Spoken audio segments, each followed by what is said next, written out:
नमस्कार, मी नम्रता. आपण पाहता LS मराठी. घेऊयात दिवसभरातील बातम्यांचा झटपट आढावा. SIRच्या संदर्भात आलेल्या अडचणींसाठी मुख्यमंत्र्यांना भेटलो. जयंत पाटलांनी केलं भेटीमागचं कारण स्पष्ट. ठाकरे गटाच्या किशोरी पेडणेकरांकडून वाढत्या हिंसाचाराच्या घटनांवर चिंता व्यक्त. लहानपणापासूनच मुलांवर चांगले संस्कार होणं अत्यंत गरजेचं, पेडणेकरांचं वक्तव्य.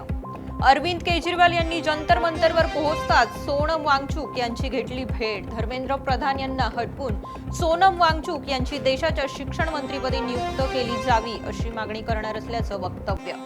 नाशिक जिल्ह्यात पावसाने पाठ फिरवल्यानं शेतकऱ्यांमध्ये चिंतेचं वातावरण. तुषार सिंचनाच्या सहाय्यानं पिकांना जीवदान देण्याचा प्रयत्न. तुकाराम मुंडेंच्या FDAच्या कारवाईची अंबरनाथमध्ये भीती. नामांकित कंपनीचे पाकिटबंद दूध, दही आणि ताकाच्या पिशव्या आढळल्या कचऱ्यात. लोणावळा ग्रामीण परिसरातील कलम 163 लागू केलेला आदेश रद्द. मुसळधार पावसात दुर्घटना घडू नये म्हणून लागू करण्यात आला होता आदेश. जगन्नाथपुरी रथयात्रेदरम्यान मोठी दुर्घटना. चेंगराचेंगरी होऊन एका व्यक्तीचा मृत्यू तर 200हून अधिक जण जखमी. पुण्याच्या खेडमध्ये 12 लाखांच्या खंडणीसाठी बलात्काराच्या खोट्या गुन्ह्यात अडकवण्याची धमकी. बंदुकीचा धाक दाखवत 4 जणांवर गुन्हा दाखल. मुंब्र्यातील हत्या प्रकरणातील 2 आरोपींना अटक. आरोपींना जुन्या वादातून मित्राची 13 मार्च रोजी केली होती हत्या. ओळख लपवण्यासाठी मृतदेहाचे तुकडे करून फेकले वेगवेगळ्या ठिकाणी.